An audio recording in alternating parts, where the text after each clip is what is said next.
I know a lot of people have made a hobby out of celebrating crypto bros taking L's, and this week they were eating good. Their bellies were stuffed because the largest L in cryptocurrency history, perhaps, just happened this week. FTX, the second largest cryptocurrency exchange, just went tits up and collapsed almost overnight, wiping out billions upon billions, which of course has financially ruined tons of normal people who never really understood anything about this shit in the first place and just were told how safe and smart it was to be in it. So they treat it like some kind of magical entity where, like the Tooth Fairy, they'll put money under their pillow and the FTX Fairy comes through and leaves a little extra under that pillow for them. But this time the Tooth Fairy came through and just burglarized them, and now that money has just been flushed down a toilet. Actually, it's even worse than that. It hasn't even been flushed down a toilet. It just vanished as if it never even existed in the first place. Now, a lot of people are looking back on this now with post-nut clarity, wondering how they could have ever ignored all the red flags about FTX, and more specifically, the man behind FTX, Sam. He went into an interview once and openly celebrated that it's a Ponzi scheme. Like, you're just like, well, I'm in the Ponzi business, and it's pretty good. And even after this, and him being very openly describing a Ponzi scheme, people continued to put tons and tons of money into FTX. And now, that's all just been vaporized. This seems to happen a lot in the crypto community. I think a lot of people are under the impression that everyone that has money is a genius, so they'll write this off as just Sam being quirky or something, until it all ends up with them losing all of their money. You know, I just feel like it may be a level of brainwashing, maybe a level of copium where they've already put money into this, so they just have to like fight tooth and nail for it and ignore blatant red flags, and just keep convincing themselves that this is eventually going to make them money, because they believe in the dream. And then most of the time it doesn't. This is like the 5th collapse of a massive crypto-based project in the last like 6 months. Oh, while we're already here, I kind of want to see Atrioc pick up the FTX saga post-collapse. All right, I'm going to try and explain what's been going on with FTX, which is the largest crash in crypto history and probably the end of crypto. I'm going to try to do it as fast as I can. So here's this guy, Sam. I will say, off rip, I know he's exaggerating. Unfortunately, it won't be the end of crypto, but god damn it, is it a wonderful fucking dumpster fire in and of itself. Sam Bankman-Fried. He's like 30 years old, and he's been described as a wonder kid. He was put on the cover of Forbes as the next Warren Buffett, an investment god. He's also described as the most generous billionaire. Yeah, that's what I was saying. That's what I showed you. Next to me is the most generous billionaire in the world. Hi, my name is Sam, and this is my story. Sam has crazy hair. Sam It is crazy hair. in the Bahamas with Sam is 29 years old only, but Sam has $22 billion. Or so he did, because as of today, he is worth exactly 0 and facing jail time. So let's get... Damn, I read that he had $22, but maybe they were just being nice.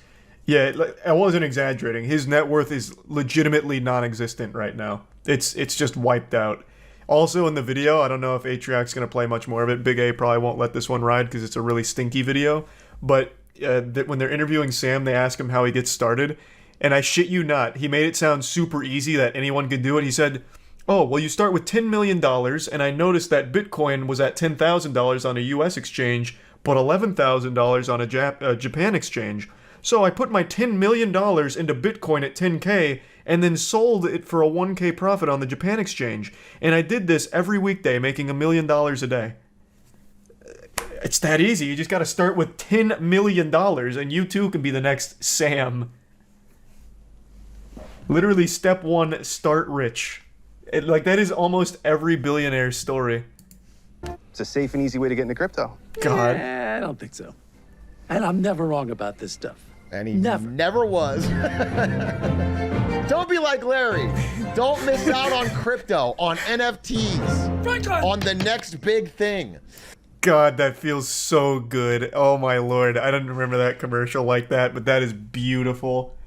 Larry was not wrong. That is correct. Man called it. Maybe we all need to be a little bit more like Larry. Safe. They know that crypto is becoming this big thing, but they don't really understand it. They're afraid of being called out of touch. That's one other thing that I've talked about a lot, but I can never understate the importance of it. I think the way these exchanges, as well as just like general NFTs and crypto, the way they present themselves and market themselves is so evil. They're very clearly targeting either older people or people with legitimate FOMO, fear of missing out. They're always saying it's safe. You're going to make money. Like, there's really no risk involved. It's easy to start up. It's quick. Like, you are stupid if you're not putting your money in crypto because it's so guaranteed. And it's fucking wild how effective that is. Now, of course, I did the same thing. Yeah, 100%. Like, when this shit was hitting hard, and it really wasn't crypto, it was GameStop stock because I had such a bad, such a bad time. Like, I was so upset that I missed out on GameStop stock because I got told about it really early. I was like, nah, it's fucking stupid. So then GameStop happened, and then immediately the crypto boom happened after I'd already been in crypto for like 3 years prior, but just never got serious about it. And I had such bad FOMO, I was like, fuck it, I'm going all in on like every crypto, and lost everything in crypto, in every department of crypto. Well, I guess I haven't lost it because I still have all of it, but it's all worthless now. It's completely worthless. Half of them are rug pulls anyway. But like the marketing targets people with my mental illness, where it's like, oh, you mean like it's guaranteed, like a cheat code, like it's safe too. Oh shit, okay, then I'm in. And just saying that it seems like a scam, so they start investing big money, but they want a safe option. And FTX, an exchange, almost like a bank, feels like a safe option. Here is an example. This is on Sequoia Capital, one of the most nice respected Enron and hat biggest too. That's a nice investment touch. firms in Silicon Valley. This is on their website. You can buy Bitcoin. You can send money in whatever currency to any friend anywhere in the world. You can buy a banana. Huge. Suddenly, the chat window on Sequoia's side of the Zoom lights up with partners freaking out. I love this founder, said one partner. I'm a 10 out of 10. Yes! Exclaimed a third. What is That's that? dumb enough. But then we find out. I am a 10 out of 10. Is that flirting? Like, I don't even understand what that means. Like a 10 out of 10 on the excitement scale? What the fuck is that even in reference to? You can buy a banana. I'm a 10 out of 10! Holy shit! From all the money coming in to pay you. And the only way this really will go bad is if they ran there's out of money. A major market downturn and everything. Okay? Yeah. That's how a regular bank works. Yeah, the way this goes bad is if the exact way FTX went bad. Hey, I want to withdraw my money. You can't. We can't cover that. You can't. We don't have the funds to cover your withdrawal. You know, there's definitely some risk here, but in general, it's okay, especially because in a real bank, all of your money is guaranteed up to $250,000. It's called the FDIC insurance. It doesn't matter if the bank goes out of business. The government will make you whole. Crypto has nothing like that. Understand that like there's a variety of things that can be in this basket here. So imagine if instead of buying a house, you're buying or Yu-Gi-Oh real cards. estate, or things that generally are stable and appreciate in value, what if they bought a holographic Charizard? Whoa, Bro, Big A and I are in the same fucking headspace here. Oh my god, we're mind melding. What the fuck? This is not pre-watched. Literally not pre-watched. My god. You say you give him $300,000. No, I swear to god it's not pre-watched. He uploaded this during my stream. All right. No, I swear, I promise. I'm not a fraud. I'm no SBF. I've been streaming for an hour 30. He uploaded this 49 minutes ago. The math vindicates me. It proves I'm innocent. So they have your money. They have more than what you've given them, but they don't have it liquid. So not in order real to give you money your money yet. back, if you're asking for it, they would have to sell the Charizard, collect their money, keep a little bit of profit, and give you your money back. Sell all of these Charizards at once without tanking the value of Charizards. Suddenly a Charizard God, rest is very in peace, cheap because they're Charizard. selling so many at once. Now imagine if instead of a Charizard, it was a dog shit crypto token. That So doesn't good. even have any basic value to begin with. What if So this ties back into the CoffeeZilla video, in case anyone was confused when we were going over that. They put it, apparently, it came out in the research, they were putting everyone's money into shit coins. So I believe they had like Solana in there. They had their own like native one, the FTT token. What were the others? Shit. There was a couple more. Literally just taking this money and putting it into shitcoins. So when people had this bank run, they couldn't pay them back because they couldn't sell those coins or anything. They couldn't actually give money back. So that's how all of it just started to crumble and collapse. Ooh, little jump scare here. Wanted to further explain this just a little bit in case anyone's still a little confused. So when you were putting money into FTX, FTX was then taking your money and putting it into shitcoins like the FTT token. And when people started to all try and sell, withdraw, take their money out, they couldn't sell off all of the shit coins because they didn't actually have that money you put in anymore since it was now locked up into those other shit coins. It wasn't liquid, so they couldn't pay it back, which of course leads to the eventual collapse. And actually, eventual is not even the right word. The sudden collapse of FTX as a whole. Honestly, the way that my brain keeps processing this whole thing is that it feels like you fell for a RuneScape scam. Like it's 2006, you were hanging out in Varrock and a guy said, "I'm doubling your money." So you give him like 100k GP and he just runs away with it. And you just never get it back. That's the way I'm looking at this whole thing now. Now, of course, I never had money in FTX. I always found it to be a little shady, so I never put anything into that, so I haven't lost anything here. I, of course, feel bad for the people that have. But man, looking at this in hindsight from an outside perspective, it really feels like people just got fucking blasted by a RuneScape scam. Who had something to say about Sam Bankman-Fried? Big advocate for Sam because he has two parents that are compliance lawyers. If there's ever a place I could be that I'm not going to get in trouble, it's going to be at FTX. So, You know, what they're doing right here is... Hey, this is Mr. Wonderful, the guy that said people living in poverty is great because it gives them something to work towards or whatever. Fuck, I'm misquoting him. It was even worse than that. God damn it, what did he say? Oh yeah, Kevin O'Leary says 3.5 billion people living in poverty is great news. This, according to Fantastic Oxfam, news. the world's 85 richest people is equal to the 3.5 billion poorest people. It's fantastic. And this is a great thing because it inspires everybody, gets the motivation to look up to the 1% and say, I want to become one of those people. I'm going to fight hard to get up to the top. This is fantastic news, and of course I applaud it. I applaud the 3.5 billion people living in poverty. Wonderful news. Now you're all motivated, idiots. So if you're not a billionaire like Kevin, it's your own fault. Alameda Research, which is the other company that he owns, was making all of these terrible, terrible bets on crypto, with their CEO being a 28-year-old Harry Potter fan who also dated Sam Bankman-Fried. And I've seen interviews with her where it clearly shows she has no fucking idea what she's talking about when it comes to investment. Whatever weird, like, meta food things, I don't know. Meta foods? Yeah, I feel like I did manage to get... Starts taking money out of customer deposits at FTX and secretly funding Alameda Research illegally. This is illegal. That is where this becomes an Enron moment. Interesting, This is where it okay. becomes like a... This is what's called a pro-gamer move.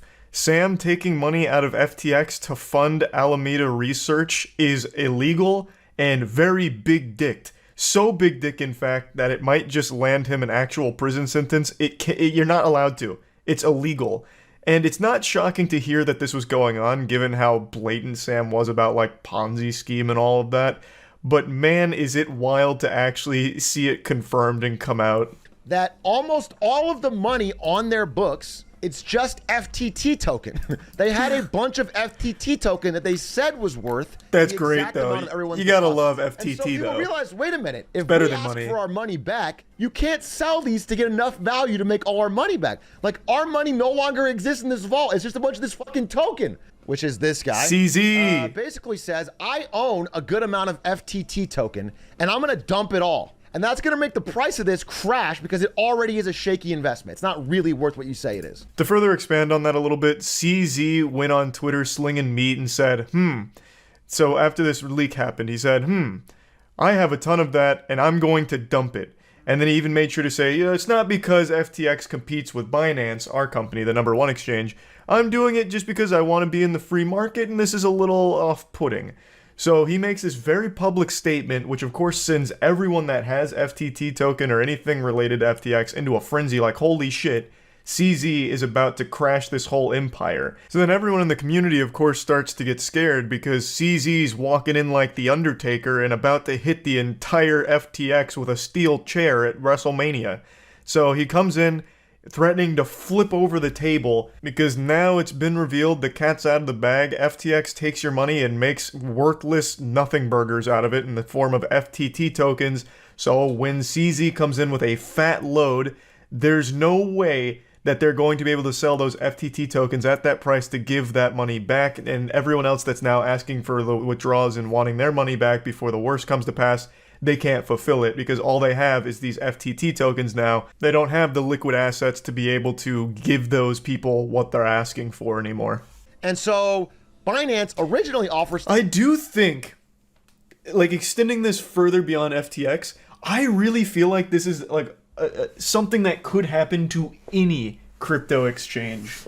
Maybe not Binance. I think Binance is at a point where they're too big to fail. I don't think they're like insolvent or anything. I don't think they could be hit by something like this, but I feel like every fucking other crypto exchange can. You never know. Hey, again, you never know. I did say that behavior from CZ, while being a Giga Chad move, has historically been like a dagger in the future. Do Kwon said something similar, did something similar on Twitter days before Terra Luna died, in very similar and tragic fashion. So it could. It absolutely could. Nobody can get their money out, including this fucking man, Tom Brady, who's probably going to have to play football till he's fucking 59 now. Oh, no. Like TSM. No. Like the Miami Heat, all of which accepted major FTX sponsorship deals that lasted 10 plus years, are all not getting paid. TSM is built almost entirely on this FTX money, which is not getting paid. Well, all of the audits for FTX were performed by the first ever CPA firm in the metaverse. This is the firm that Wall Street relied upon to do accurate accounting on fucking FTX. Well, let's hold on. Let's talk about the first ever CPA in the metaverse. Is there any point ever so far where the metaverse hasn't copped a huge L? I wouldn't even think metaverse would be implicated here, and yet it still somehow finds a way to be front and center at another major fuck up. That is so beautiful. That is the gift that just keeps on giving. Oh my god, what a joke. And there are still people that firmly swear by the viability of the metaverse. Everything that it even remotely comes in contact with is ruined and trash. That's so wonderful. And I said Pepe laugh because guess what? Oh. As of today, a few hours ago, it shows that Binance's reserves are almost half of its holdings in its own token. No! It's the same problem. So crypto as a whole, basically every exchange, Binance, maybe buying Bitcoin on Coinbase, is fucking fraudulent. Rough. It's all fraudulent all the way down. It's all a massive Ponzi scheme. FTX official and FTX. Oh yeah, this is the hack I was talking about. With over $600 million leaving the exchange late Friday. It's convenient, hacked. I'm sure this is probably a last-minute looting by people that had access in the Bahamas to whatever was left of this fucking absolute Ponzi scheme. Yep, the Miami Heat arena is named FTX. We said it on stream yesterday. They're going to need a new title sponsor for the arena. We won't pay anything for it, but if they just need to slap a name on the Miami arena in the meantime while FTX dies and burns, they can call it the Moist Miami Arena. Like, we're down. We'll be the title sponsor for fun. I don't know if that really helps them in any way, but we're super open to it. Until they can find someone that will pay the millions upon millions that FTX was paying or promising to pay. In fact, we'll probably... You know what? If we paid them $100, that's probably more than FTX will ever be able to pay them since they're worth $0 now. So if anyone works at the Miami Arena, reach out to our guys. We'll make it happen. That was a great video from Aatrox. From Atrioc there. That was beautiful. I would say even if you have your own Bitcoin on your own wallet, be very afraid. You don't know what the fuck's gonna happen with that anymore. This shit is so crazy. What's Bitcoin worth right now? Along with the rest of the world, TSM has been closely following the situation surrounding FTX. We have no insight into the matter other than what has been reported publicly. We are currently consulting legal counsel to determine the best next steps to protect our team, staff, fans, and players. To be clear, TSM is built on a solid foundation. We are stable and profitable, and we continue to forecast profitability for this year, next year, and beyond. We look forward to a great year in 2023. They made it... Okay, so last year they claimed they finally had profit. Okay. And it was a $210 million deal, not $260. I'll just take their word for it. I have no reason to doubt it. I went golfing for the first time in a long time, which is why I'm dressed like I just got back from church. But trust me, my performance today proved that there is no God. He wouldn't let someone be this talentless at golf. I played awful. It was trash. I ate more ass than a toilet seat. But I had fun, which of course is what everyone says when they do absolutely fucking terrible at something. But anyway, I came home and I was feeling a little down because I was disappointed with my performance. I looked silly in front of my friends, so I just needed something to help me feel better. And what better way of improving your mood than going on Twitter? Nothing as cathartic as pouring gasoline on a fire, I suppose. So I went on Twitter and I saw something pretty disgusting. This is the official Stan Lee Twitter account, and it's being used like a fucking fleshlight to promote NFTs. From championing diversity to embracing new tech, Stan was one step ahead of the curve. To honor his innovative spirit, Stan's first Indian hero, Chakra the Invincible, debuts in his own NFT, digital art collection. If Stan Lee was still alive, this would have killed him. It would have put him in the grave.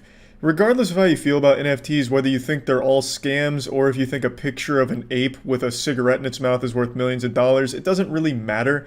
You can at least recognize why this is so shitty. Just using the reputation of Stan Lee to make a quick buck off of his legacy. This isn't the first thing that Stan Lee's Twitter account has been used to promote since his death. It's constantly like selling things from what I can see. So this is just the latest in their money-making scheme. It feels like any day now they're going to make a tweet saying, "We decided to uncover Stan's decaying corpse, you can pay to come visit it." I don't know who runs the Stan Lee Twitter account, but I can make an educated guess. It has to be Mr. Krabs. They are greedy as fuck. I feel like we're only a month away from them just going full Weekend at Bernie's, where they get Stan Lee's carcass up and pretend he's still alive, like, "Hey, Stan Lee was so pleased with the NFT auction, he's come back to life through the power of the blockchain, baby." Or if he's like too decayed and he's just a bunch of bones in the coffin, they'll start auctioning off individual bones as NFTs from Stan Lee. They're just not allowing Stan Lee to rest peacefully. I've never been one to believe in the supernatural, but I have no doubt he is still anchored to this world as some kind of vengeful spirit, because there is some silliness afoot here with whoever's running this Twitter account. They are keeping Stan Lee fucking chained to this dimension, no matter how much he wants to just move on. They will not let him. They have to try and squeeze every last dime out of his legacy and milk him for all he's worth, and it's sad. It's fucking gross. Again, I don't really care how you feel about NFTs, if you love them, if you hate them. You can recognize why this is still frowned upon and shitty. Even Crazy Frog left this comment condemning it. All of us have seen Crazy Frog's dick, but we've never seen him put it in someone's mouth like this. Even Crazy Frog, who is also selling NFTs, is openly saying that this is terrible. Crazy Frog has their own drama going on right now because they're also selling NFTs. I don't really know too much about that. I don't even know what the fuck kind of NFTs Crazy Frog is selling. I guess it's going to be like different variations of his cock, like circumcised versus uncircumcised. I mean, I have no fucking clue what they could possibly be doing, but people are very mad at Crazy Frog, and they still openly condemned how low this was. And then Dictionary came in there and even dunked on him a little bit by just reminding us what the definition of defile is. And this is very much a textbook example. It's just so shameless, and it's laughably obvious how desperately they want to suckle from the bosom of all the other popular NFTs being pumped currently. Like CryptoPunks and Bored Apes, they're doing the exact same thing. So they have 7,000 unique generative chakra pieces, meaning you could get normal Chakra, or you could get Chakra who's shooting laser beams out of his eyes with face tattoos and a grill. Or you might get Chakra who looks normal but is actually missing a tooth, which means he's a rare permutation. They're just copying the exact same formula as all the other goofy fucking NFTs. They're not even doing the bare minimum to make it something different. They're just doing the exact same shit that every other producer of NFTs is doing because they all have this fear of missing out on easy money. And the only difference here is they're putting Stan Lee as the face of it, despite him being dead. He's the one that's going to promote it for them. So they're just parading his corpse around as just an NFT billboard. It's wild. But who knows, maybe people are just so upset about NFTs in general that we've all convinced ourselves that Stan Lee would never want this. Maybe there's a chance that whoever's running Stan Lee's Twitter account actually asked him if he would support this project, fund it, in fact, like a Kickstarter backer. Like maybe they got a spiritual medium over and they contacted Stan Lee and they asked for his blessing and he gave it. Maybe that's the case. Who knows? All I know is I still think NFTs are fucking stupid. Or at the very least, all of these dumb art NFTs are extremely fucking stupid. Anyway, that's about it. So yeah. Seems like Bitcoin's gonna fall to the ground since everyone's still dumb enough to fall into NFT scams. I mean, I doubt Bitcoin's gonna collapse, but it looks like all the other ones are. What's Bitcoin at? She's still tanking a bit, eh? Man, they were killing it in 2021. It's just a correction, as they say. Why the lost interest? Because I think it's solely from NFTs and shitcoins. Keep in mind, all of this growth was at the time when NFTs, like, their hype was at their highest. Even your dad was hearing about crypto. And then your dad got scammed. Then your dad got scammed again. Then your dad found more shit posts from Elon Musk, got scammed again. Now your dad hates crypto. He sold. Everyone's selling. I think it is solely from NFTs and shitcoins. How much money have you lost? I haven't checked this since last August. I've lost a ton. Probably all of it, I assume. And that's fine by me, man. As long as I get to stop seeing all of those, like, crypto copium hype beasts on Twitter, I'm fine with it. I'll let if that goes to zero, whatever. Yeah, I don't think Bitcoin's ever going to, like, actually collapse. It'll probably settle somewhere in, like, the 20 to 30K ballpark or something. I'm just pulling numbers out of my ass, but I don't think it's gonna die. Bitcoin has died hundreds of times. This won't be any different. Yeah, I see that cope a lot too. This one is super different though. I don't think there's ever been as much crypto hype and as much crypto scam and shady shit as there was throughout all of 2021 when Bitcoin made its crazy run. The faith in crypto is at the lowest it's ever been. I got into Bitcoin late 2015, early 2016, so I saw all of the rises, all the falls. There was never a time that looked like 2021, ever. There were plenty of scams though back in the day. True, there was BitConnect. There was one other big exchange that I never remember the name of. I think it was like Mt. Gox. I think that might have been it. That's true. But the only people that got scammed back then were normal crypto bros. Now, in 2021, the people that got scammed were just average, normal, not internet savvy people, not tech savvy people. And now they will never come back. That shit will just get slapped down. And every company tried their best to hijack NFTs as quickly as possible for a quick turnaround. I don't think there's a chance anyone believes in NFTs again. Even Poppy's Playtime made NFTs. Yeah, they did. Everything. Literally everything. The moment I saw Paris Hilton shilling Bored Apes on Jimmy Fallon was the moment NFTs died. I feel like you can kind of pinpoint the day NFTs died. I really think it was when Gwyneth Paltrow introduced her own Bored Ape. I really feel like that is when it actually went into a death roll, like an actual death spiral. Because after that, I recall everything going down. It was Saturday Night Live that killed crypto. That killed Dogecoin. I don't think it killed crypto in general. Weren't they trying to make a Bored Ape movie? You're talking about the ape cartoon. I forgot what it was called. I think it was like Red Ape. Yeah, Red Ape Family. Well, episode 2 came out 2 months ago. Hold on a second. Hold on a second, sports fans. Oh, and you can even buy episode 3 NFT. Let's go. Please make your way to the boarding gate. God. What a beautifully awful cartoon. I love the comments they picked. One of them just said, "This is epic." I saw another universe too, royally fucked, by the way. Creatures called trolls, who were trapped in a thing called YouTube. Poor things. Oh. No, they were assholes. Virgins making reaction videos in their mother's basements, all talking about how shitty we are. Oh. No, babe. This is the most NFT bro shit of all time. The insecurity immediately oozing out of the script. Holy shit. Not even a minute in and they're whining. Just instantly fucking whining. Thanks to resub Twisty and the bits of Bungie. So episode 2 is just the creators all in their feelings, like, oh, you guys you're trolls. You're in your mom's basement. That's so sad. Fuck. I see why no one talked about episode 2 in the crypto community. Jesus Christ, that makes them look like such pussies. They make fun of Saberspark in episode 2. So is this just like their YouTuber call-out episode? Red Ape so strong. We don't care that you guys are mean. What you experienced was a rip in the multiverse caused by the power of the golden NFT you stole. What the fuck are you doing in our bed? I get lonely at night, and I like to cuddle.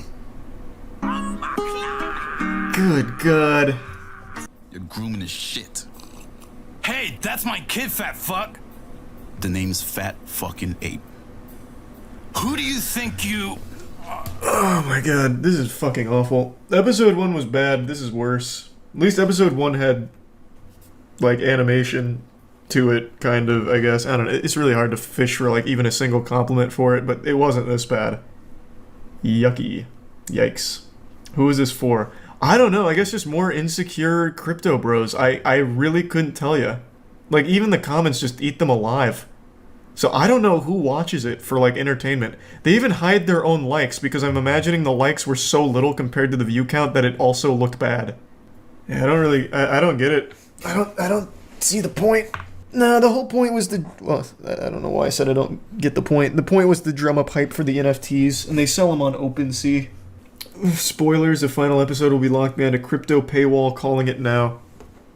There's not gonna be a final episode. NFTs died. All of the money they were hodling is lost now. I'm assuming a lot of those are just them on puppet accounts to artificially drum up the price and the amount of members. How much is this in money? I mean, that's definitely not as much as they spent on creating it. So they haven't made their money back yet. It's not exactly the money printing NFT machine they were hoping for, I don't think. 55 Ethereum, which is about 7k total. I don't think this is... Like, I think these owners are the ones that actually bought the episode, and this is the amount of sales total, I think. Or maybe I'm wrong. I don't remember how OpenSea works. Regardless, it's not exactly popping for them. And I can't imagine why when all they're doing is whining. Do not fall into the trap of other universes. Other universes. What the fuck is happening? Who? Our bloody neighbors. Auxiliary sub fetal in a syncty. NFT. Chill out. I walked away from that life. I want nothing to do with NFTs. I make an honest living now. Well, I am. You fucking fool! It's safe, trust me. Come on, guys. Can I come on the heist next time? If that Yikes, man, this is fucking rough. This is a lot worse than episode 1. Episode 1 was like tolerably goofy bad. This is just fucking miserable. It's so slow and cringy. Cringy is a word that has completely lost all meaning, but my god, this is like the epitome of uncomfortable, absolute dog shit, like nearly unwatchable. Even if you like NFTs, even if you like the project, this is bad. They called Saber Spark Saber Fart in this episode. That's kind of genius. I'm pretty sure they write the script based on like what they read. So like his pull-out game, I wish my pull-out game was better. Just something you read on Twitter sometime is some kind of insult. The old dick twist, just a reference to a video you can point to and be like, ah, the old dick twist, I know that one. So I'm sure they saw Saber Fart somewhere and couldn't even think of that much. Well, of course, the reason they're insulting Saber Spark in this is because he insulted them. He made a whole video on the Red Ape family. I will say, though, this is better than whatever Seth Green was going to make. Have you guys seen the trailer for that shit? Oh my god. Oh. God.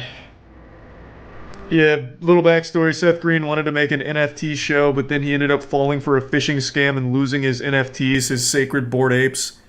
So then he publicly started begging the guy who bought the stolen apes to give them back, and I think that he was able to repurchase them from the guy. It's so embarrassing. I kind of want that rose. Don't take the rose, sweet. I'm taking my break. What? Yeah, it's fucking awful. It's so bad. It's so bad. So I will say, the one compliment, well, I can give 2 compliments to Red Ape family. 1, it's better than whatever the fuck Seth Green was cooking up here. And 2, at least it has an ending. Like, at least the episode ends in 14 minutes. This was gonna be fucking miserable. Wait, so he made a video with his NFT, lost it, and then didn't have the rights to use that image in the video anymore? Yep. So he was making an NFT show with his NFTs, Then his NFTs got stolen because he fell for a phishing link. And by the way, the phishing scam is the most batshit lunacy I've ever heard. He clicked on the phishing link and thought he was minting Dex Cats or something, Dax Cats, another NFT. He thought he was minting them, but was actually just getting robbed. And then publicly groveled at the feet of the guy who bought the stolen NFTs to let him buy them back, which he did. But I also don't think he would have had any trouble just making the show anyway without owning the NFTs. Because they're fucking NFTs. There are no rights. What a fool. Yep. Well, actually, what's he doing on Twitter right now? Last time we checked, he was only whining. What's going on Twitter today, Seth? Hey, more NFTs. He hasn't learned his lesson, my man. Yeah. You seen the Crazy Frog Twitter getting wacky? Yeah, there's Crazy Frog NFTs. And I saw them, like, mad at themselves for making NFTs or something. Like, the Crazy Frog Twitter had, like, a disagreement on NFTs. Like, amongst themselves. Not too long ago.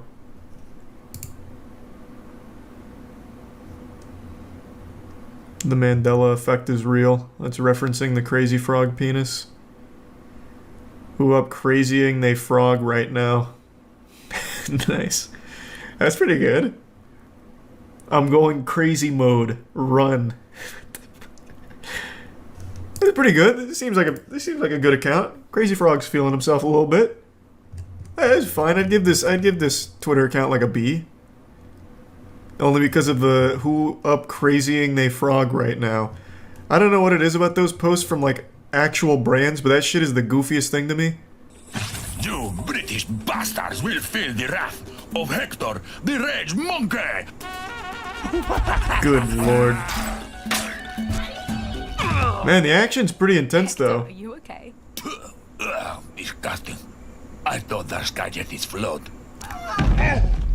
I pay you two knuckleheads to do one job. Now look at you. Let's bounce. We have new orders. Man, that was epic. Finally, home. Okay, yeah, there's probably nothing else worth seeing here. Good. It's so bad you want to keep watching, don't lie. It's not fun bad, though. Like I said, episode 1 is fun bad. This one's just more sad. Jesus Christ. All cats stand by. That was it? Cannot underestimate the red ape family. Alright, a little cameo. I thought it was gonna be like a written joke or something, but I guess they couldn't think of anything. Bitcoin. Bitcoin. Soda Bitcoin. Holy shit. Come on, guys, let's go. Oh my god. Get to the Musk one, quick! Chucky. Holy shitballs, you can talk? Yes. The Bitcoins have set me free, Chucky. You have no idea what is happening, do you? Not the slightest fucking clue. All will be revealed, Chucky. Here. It will reveal your origin and show you your... Why are you saying 1555? Chosen one. Why did you tell me to come to this? The baby is Elon Musk? Idiots. They don't have... Oh, I didn't even connect that. I'm not gonna lie. I didn't connect that at all. The Staples announcement for a new logo was more quality than this. True, but that logo slapped. That new Staples logo, whoo-wee. Shit went hard. This is just actually unhinged. This is crazy. I don't know what I'm going to call this video yet. I have no idea what to title this. It is just so bizarre. So to give you the cliff notes, today I was researching about a huge crypto rug pull that Stream Chat made me aware of last night. And I know crypto rug pulls are the most common thing on the planet, more common than a sneeze. Did the sun rise somewhere in the world? If the answer to that question is yes, then that means fucking 50,000 people lost tons and tons of money in a crypto scam, probably on pump.fun. That's the main hub for it, the main cesspool. And last night, Stream was telling me that there was a disabled man who was doing a crypto coin on pump.fun called 120 hours, because he claimed he had 120 hours to live. And when it reached about a $500,000 market cap, he rugged it and went offline and hasn't been seen since. Now, it doesn't seem like he was faking the disability based on all the available evidence that does seem to be true, but there's no way of knowing if he really had 120 hours left to live and this was his final oorah of just stealing a ton of money from a ton of people, or if that was all just fucking phony baloney like half of the other scams on Pump.fun. Regardless, the fact is tons of people got rugged, left with their dick in their hand there. And while I was researching for this topic, I stumbled across another huge story in the crypto space, also on Pump.fun, but this one bucks the trend of a rug pull, and it is something far more sinister that I have not seen before that implicates Steam.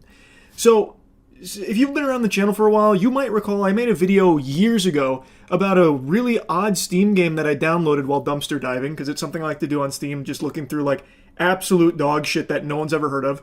And I found a game that I downloaded, and it didn't have the executable file. Like, it didn't even have the game. It had like ancillary files around it, and it was really suspicious. So I thought there was a chance that I had downloaded something very harmful, but I was assured that that's not possible through Steam. And Steam has also kind of positioned themselves as like a safe place to get your games. I've never really heard of a story of someone downloading something that like literally ruined their lives or like stole from them. There's been like some suspicious games on there that have done like some weird things in the background, but never like stealing from users as far as I know. Until today. There is a Pump.fun streamer, his handle is Rostaland, who is battling stage 4 cancer, and he streams on Pump.fun to raise money for his treatment. Now, I know what a lot of people are thinking, already raising an eyebrow, that this must be the scam. He must be faking cancer to try and scam people. Based on everything I can find, that is not the case. It seems he really does have cancer, and this is his way of generating funds to try and survive. It seems very legitimate. And while streaming, he was doing some gaming. And a chatter, apparently, had convinced him to download a game called Block Blasters. And when he did, he had all of his crypto stolen from him. Approximately like $30,000 was drained from him. And now people have been looking at the game and finding a weird set of files in there that seems to scan the user's device to look for crypto credentials, which is how they must have stolen this money from him. It's very peculiar, and at first I was kind of wary of it. I thought this could just be an elaborate scheme where like he pretended that it was the game he downloaded that drained his money, but really it was all just a ruse so he could make off with the cash. That does not seem to be the case. It seems like the game actually is stealing from people. He is not the first victim. Now, here's when it happened on stream. It happened live. No, no, no, no, no, no. No. No. That happened in the crypto. For you, I understand this can be very difficult because that money normally can help you for a lot of things in your life. But it's not the end, okay?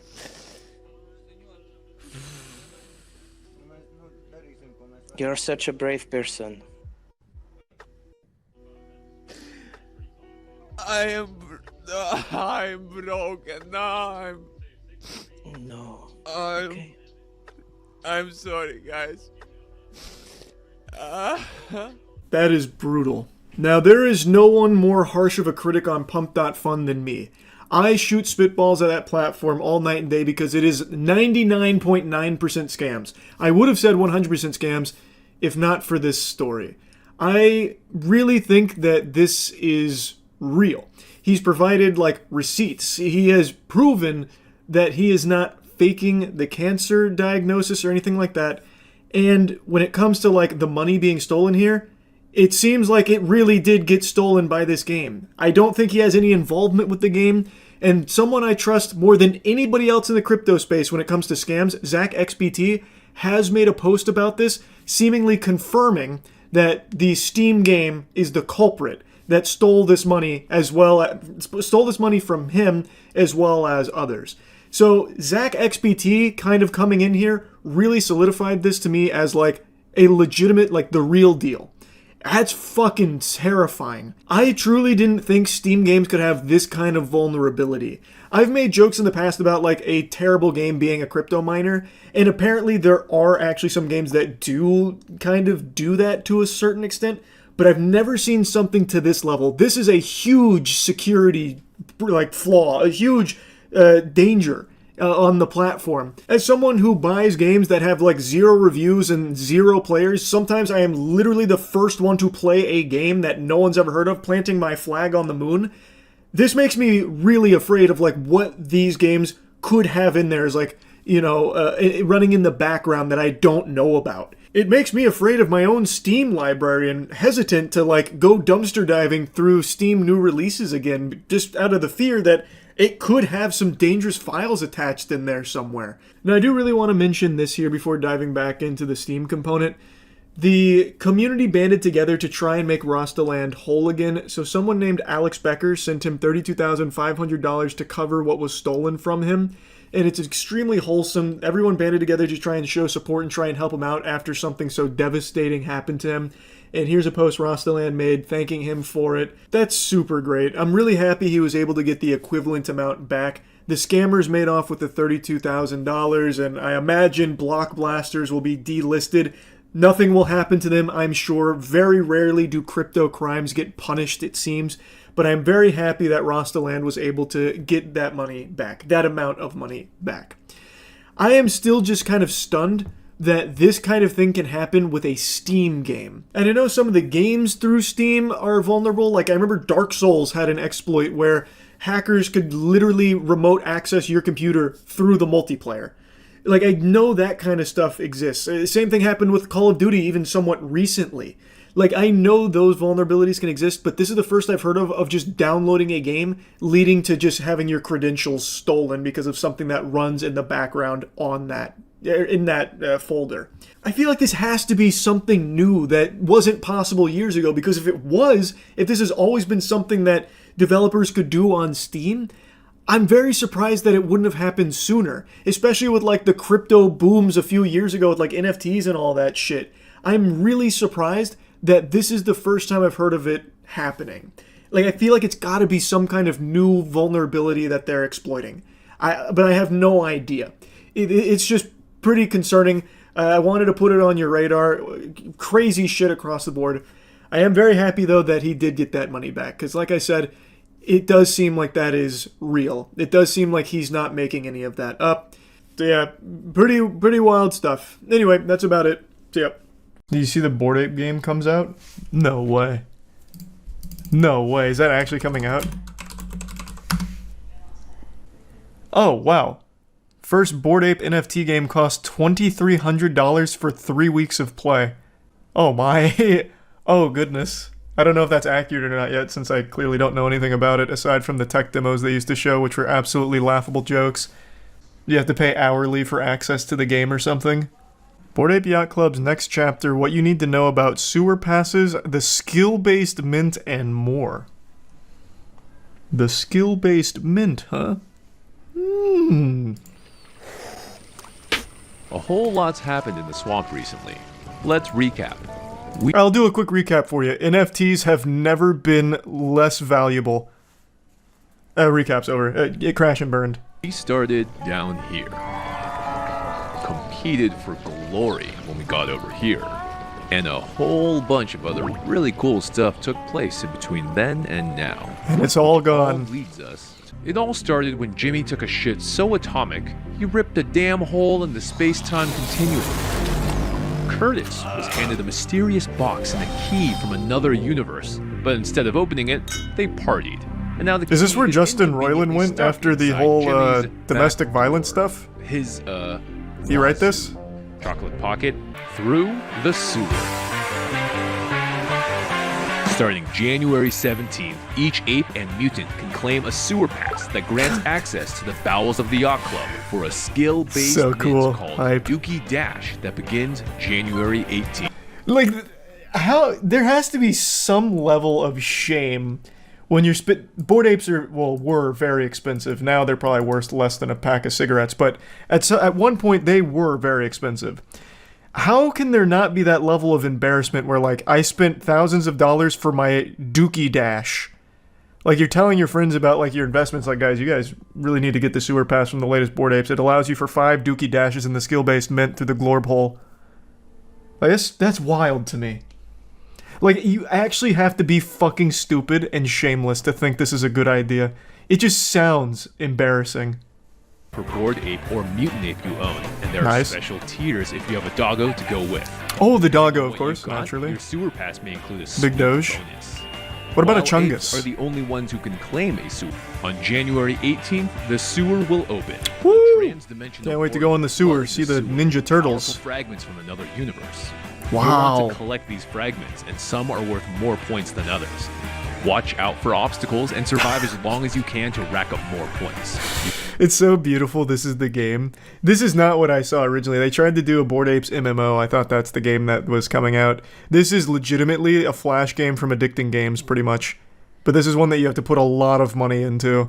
It's a fucking NFT game. And not only an NFT game, a Bored Ape one, which was the most expensive NFTs. Pay attention, this next part is important. You've got my undivided High attention. score in the game is tied to the combination of your wallet and your sewer pass. If you give away your pass or it gets moved to another wallet, the score does not go with it. Oh my god. It's now after scores are validated, your sewer passes will be eligible for the most exciting part yet. No more excitement. It's too much. Oh, ah! The great dog prophet has been studying Gary! the box that Curtis received. These conditions are right. How much money? A summoning ritual that will bring incredible power sources from another dimension Oh my god. to our world. Wubba lubba dub dub. Gary will be watching you in the sewer. So keep those sewer passes close by. The reveal is just My god, those sewer passes are worth more than will be gold. able to evolve through a They're sequence diamonds. of various ape-coin-powered minigames. But before you go posting about it on Twitter, screenshot this Nobody graph did. so you have something to... Just to illustrate the massive fall off on NFTs, this flew so far under the radar, none of the like crypto bro brainwashed NFT drone bots even bothered posting about it. I never heard about it, and I am glued to these kind of goofy NFT fumbles. And this video would have been something that would have been dunked on by like half of the people on YouTube, and no one even bothered talking about it. That is how far off, or how far they have fallen. Beautiful. Absolutely, they have really hit the shitter. They are deep in the sewer without a pass to get them out. Poetic. Sewer passes are being offered for sale for absurd amounts of money. The floor price for a sewer pass on OpenSea translates to nearly $3,100 in real money. The total volume of sewer pass sales on OpenSea at this moment stands at 13k ETH, which works out to nearly 21 mil. And some fucking goofball paid $9,700 for a tier 4 sewer pass. Those are still very high numbers. Still plenty of gullible idiots parting with some money. I imagine it's only whales left, though. Because this used to be nothing to Bored Apes. Bored Apes was a multi-billion-dollar business. So their big game here only doing 21 mil total. That's quite a colossal fall off. But it is higher than I would have thought given how little people even discussed it. This is insane to me. Who are they buying to flex it to? I don't think they're doing it to flex anymore. They truly think they very much adopted that belief as, you know, buying the dip. All of the NFTs are in that big dip, and they are thinking that they're 10 steps ahead, that they're buying the dip and they're going to make a ton of money in the future. Though I just don't see a world where shit like NFTs, Bored Apes bounce back and the hysteria starts again. It's a fucking joke, and it's become synonymous with scams. So I just don't see that happening. But who knows? Maybe it does. And maybe all of the people that have a sewer pass and a dookie dash are going to be the prophets. The ones that saw the future and made out like bandits. We minted 2 sewer pass, and this is what we did. Ladies and gentlemen, when does the game start? Anyway, opinion of it was the pro wrecking long, pretty much floor. Okay. Back, yeah.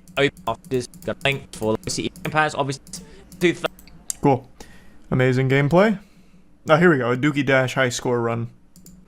You'll pay 2 ape coin for a power shart pack. If it was free, it would actually be like charmingly shit.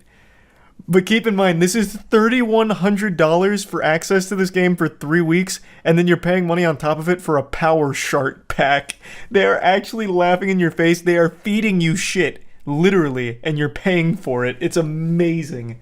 absolutely amazing. I have no sympathy for all the people that have lost incalculable amounts of money on this. What a joke. Did he get the power chart? Nice, good power chart. This should be a good run then. Alright, we're in. Let's go, gamers. Woo! Move over, Elden Ring. There's a new sheriff on the block. Oh, yeah. Oh boy, we're going in. This is a 65,000 point power chart.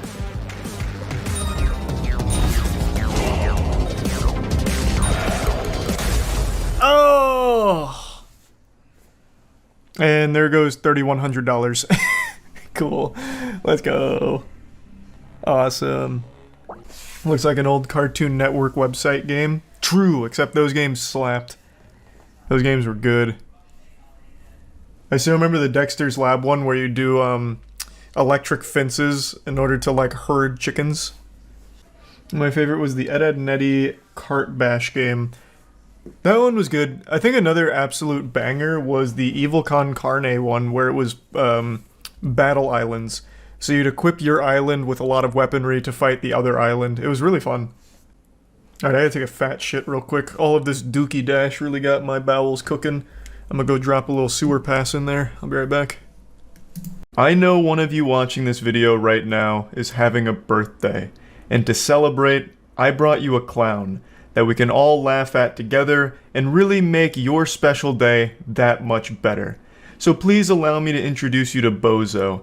His name is BitBoy Crypto. He's a YouTube crypto influencer who's currently suing another YouTuber named Atozy. BitBoy is seeking $75,000 due to defamation and emotional distress that he experienced when Atozy made a mean YouTube video about him, saying less than pleasant things.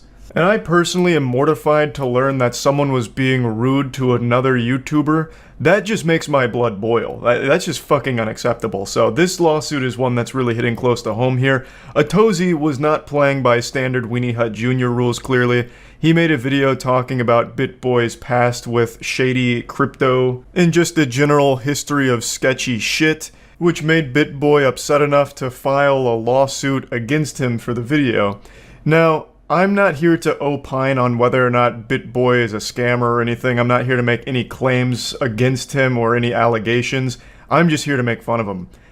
So don't worry, BitBoy.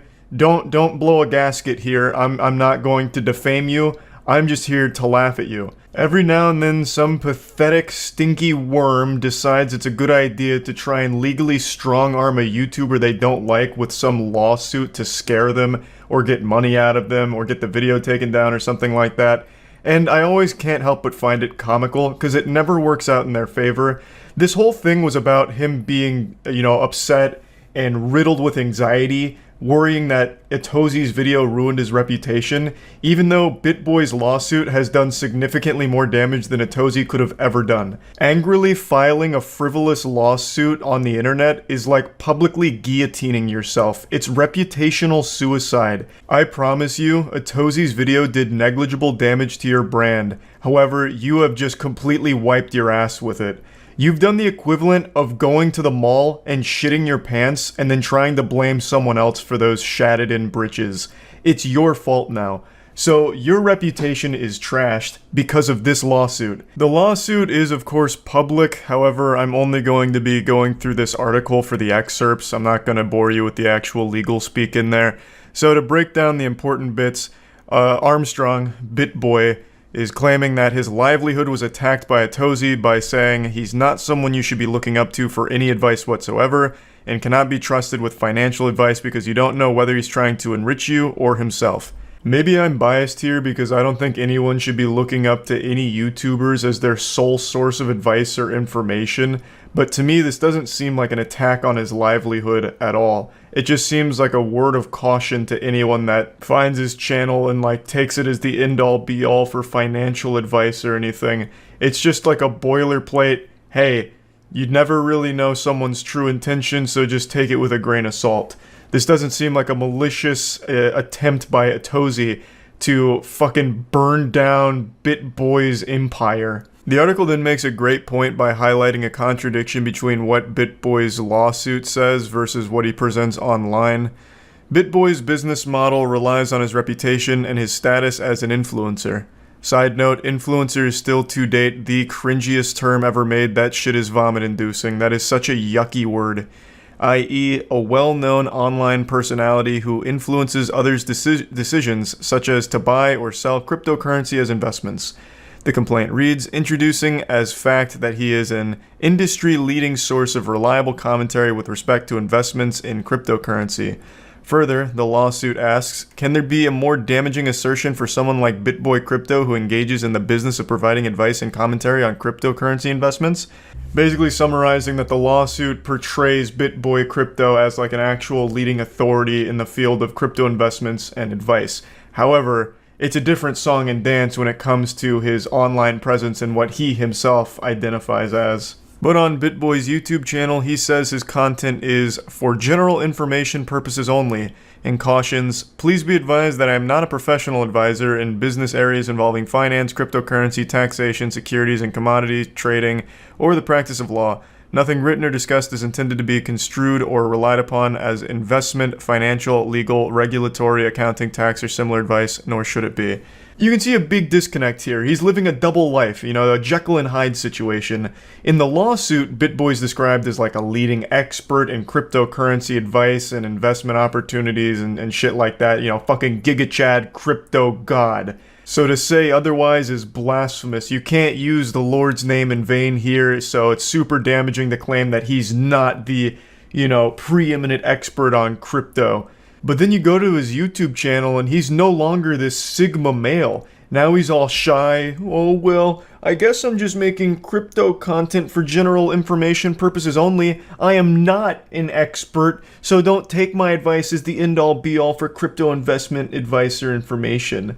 So which is it? Is he a turbo barbarian industry-leading authority on crypto news and investment advice, like the lawsuit claims? Or is he just another fucking crypto bro clickbait douchebag YouTuber? Even aside from the very different tone on what BitBoy's role actually is, whether he's a leading expert or not, it still is a completely baseless lawsuit because he has no leg to stand on. In the article, it even mentions that Armstrong has openly talked about some of the failures he's endorsed.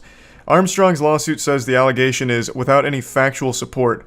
However, a CNBC story last week reported that Armstrong made over $100,000 a month promoting cryptocurrencies, including $30,000 alone for the failed DistX cryptocurrency. That's a practice he says he now regrets because it led to some painful losses for his own viewers, CNBC wrote. Armstrong also promoted other fly-by-night projects like Ethereum Yield, Cypherium, and MYX Network. When those projects failed, he deleted the videos from his channel. So, what you're doing here is just highlighting even more so the awful shit you've done. Atozy made a general summation, like a history of the weird and sketchy, shady practices you've engaged in, which he's more than in his right to do, and you suing him to try and keep it under wraps and squeeze $75,000 out of him has shined an even brighter light on this kind of information. I would have never known that you've done these things. But since I and many others were laughing at you for this lawsuit, this information started to surface, which I imagine can't be great for business. The number one defense against defamation is the truth, and it's starting to look like that might be on Atozy's side here. Once again, I'm not here to toss around any allegations, I'm not here pointing the finger, accusing you of anything, other than just being an entertaining, silly little goofy goober for this lawsuit. The article finishes with one more excerpt from the lawsuit, saying that BitBoy's emotional state is fragile, and he now suffers from severe anxiety that he will be perceived as a felon, a fraud, and untrustworthy in business or in general. The suit goes on to say that BitBoy now has recurring bouts of depression about whether defendants' defamatory statements will harm Armstrong financially and socially, and whether he'll be able to recover his good reputation in business as a result. You know what loses people's faith in you faster than just a random YouTube video? You making an absolute fucking fool of yourself by lashing out with a frivolous lawsuit. How do you expect your community to trust you going forward, even setting aside all of the scamming accusations? After this lawsuit, How do your viewers perceive you? Oh, fuck, I can't speak out against this guy. He's ruling with an iron fist. I don't want to say anything less than tasteful. It might flare up his goddamn PTSD from being called a dirtbag on YouTube and he'll sue me. Shit. Oh man, BitBoy's really off the hinges now. Like, you lose faith and trust in your community because of this lawsuit, not because of his video. The people that watched Atozi's video aren't watching you, BitBoy. The people watching you are either geriatric or too fucking stupid to even find Atozi's channel in the first place. So you weren't losing money. You weren't suffering damages financially. Which is why you're not claiming like actual damages or losses, because it's fucking crypto and you can't prove it. So you're just claiming emotional distress, saying that you need 75 grand to wipe your tears with in order to feel better about one guy calling you a dirtbag. It's absolutely pathetic, and it's a super see-through attempt to try and strong-arm someone who's probably unfamiliar with the law and try and scare them. It's sickening. It's just a blatant attempt to try and bully a guy who called you out on YouTube. It's fucking sad. Trying to state things like anxiety and depression from what? Him just talking about you? Like mentioning your history and giving his opinion on your practices? It makes no sense, and I think it's very wrong. And now you look real stupid. Like you just seem like a completely insecure, untrustworthy asshole. And that has nothing to do with any of your crypto shit. I don't know anything about that, aside from what I just read in this article. So again, I'm not calling you a scammer. Don't even try and throw the word defame around here, BitBoy, when you watch this. I'm just talking about you as a person, your character. It's trash. This is dumb.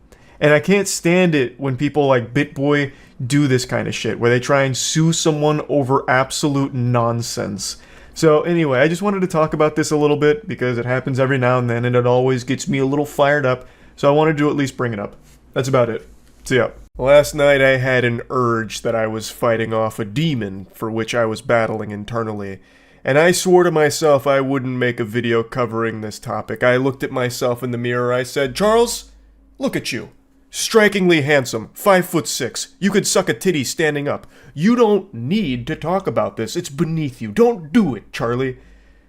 Unfortunately, I'm failing myself. I can't stop myself. It's like SpongeBob when he has the water and he's drying out. He's like, I don't need it. I don't need it. I need it. That's me right now with this topic. It's too goofy to not talk about. But the reason I was going to avoid it is because I do actually feel bad for the victims in this case, because it's not their fault per se. And I've already made so many videos making fun of NFTs and NFT bros, the entire community. There's no reason to just come in and fucking slam and jam fucking windmill dunking on NFT bros again. But goodness gracious, heavens to Betsy, I can't help it when you do stuff like this. Yesterday, there was a Bored Ape Yacht Club convention, Ape Fest, where it's just supposed to celebrate your bad investments, because NFTs are down like 99% value, it's collapsing, they're going extinct faster than silly bands and fidget spinners. NFTs are eating more shit than pinworms right now, and yet they still had the gall, the chutzpah, to throw an event to try and convince people that it wasn't all worthless, that there's still value here. And not only were the attendees experiencing financial ruin from buying Bored Apes because they got fucking brainwashed into it, they then experienced eyesight ruin because the event coordinators didn't take any precautions with their lighting and ended up causing photokeratitis, which is basically UV burns to the patrons' eyes. So a lot of people that went there to party at the Ape Fest experienced temporary blindness, eye damage out the wazoo. Tons and tons of people were reportedly going to, like, you know, the ER or experiencing all kinds of discomfort in their eyes because the lighting they used were UV lights, unprotected UV lights that they were just blasting into the eyeballs of everyone who went to the fucking event. There were so many tweets like this from concerned attendees wondering if what they were experiencing was an isolated incident or if there were a lot of other people that had this problem. So there were tweets like this popping up everywhere. I woke up at 4 and I couldn't see anymore, had so much pain and my whole skin is burned, needed to go to the hospital. The doctor told me the UV of the lightning of the stage, I believe they meant lighting, though I can't hold this against them since I can't fucking see their phone anymore because Ape Fest damaged their eyes. It has the same effect as sunlight, still cannot see normally. So a lot of people were reportedly going to see doctors about this because they were experiencing blindness. Naturally, of course, this led to a lot of people on Twitter making the same joke about NFT holders being blind anyway, so this is nothing new, but this is a very alarming situation for anyone that went, because they went there and then it was hosted by a goddamn supervillain, I guess, that was just attacking everybody's eyesight, perhaps permanently damaging it in some cases, all because they went with UV lighting that they were burning everyone's eyeballs with. This became such a huge deal that Bored Ape Yacht Club themselves had to make a statement. Apes, we are aware of the eye-related issues that affected some of the attendees of Ape Fest and have been proactively reaching out to individuals since yesterday to try and find the potential root causes. Hey, look, I'll tell you what the root cause is.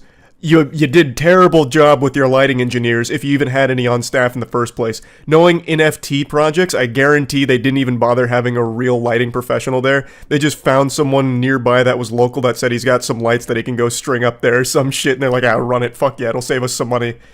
Based on our estimates, we believe that much less than 1% of those attending and working the event had these symptoms. I'm going to go ahead and call dirty barnacles on that. That's a load of fish paste. I'm going to show you some pictures from the event. There are not many people there in the first place. I feel like 100% of the attendees were the ones posting on Twitter about their eye-related issues that were caused from this. There are not many people there to begin with, and there are a lot of reports of individuals that had eye problems from it. While nearly everyone has indicated their symptoms have improved, we encourage anybody who feels them to seek medical attention just in case. And then there's a community note. During Ape Fest, attendees suffered from unprotected exposure to UV lights, leading to skin and eye injuries such as sunburn, eye pain, and temporary blindness. So here's one shot showcasing the dance floor area of the event, and it looks more empty than the dance floor at my fucking high school homecoming, and I went to a high school that only had 150 students in it. That shit looks more empty than a local dive bar hosting a Screamo-only karaoke night. So, it's not exactly the most packed event, but for the sake of fairness, that first clip was at the beginning of the evening, I believe, and towards the end of the evening is when more people started to filter in.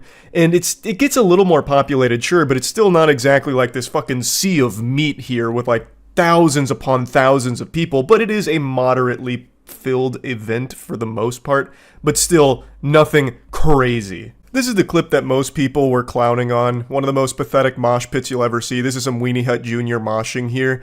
I personally don't find it to be that embarrassing or cringe. They're clearly having a good time. You can see that one gentleman in the red shirt just came in wearing his sunglasses at night, which usually a lot of people would make fun of, like, you know, that's not exactly a cool thing to do. But that guy ended up being the smartest one at the event because those sunglasses no doubt saved his eyes from the UV light warfare that Bored Ape Yacht Club waged on their community. So, big W for that gentleman, but overall, big L per usual for NFTs. A very common L, though this one is a very special one. I would have never predicted something like this happening. This has only ever happened once before, from what I can tell. It's not exactly a common occurrence where someone just puts up UV lighting and starts fucking blinding the audience. Like, that's not exactly a mistake a lot of people make. But man, that is just so par for the course for NFTs, because NFTs and the NFT community always finds the most creative ways of hurting themselves and then convincing themselves that it's not their fault,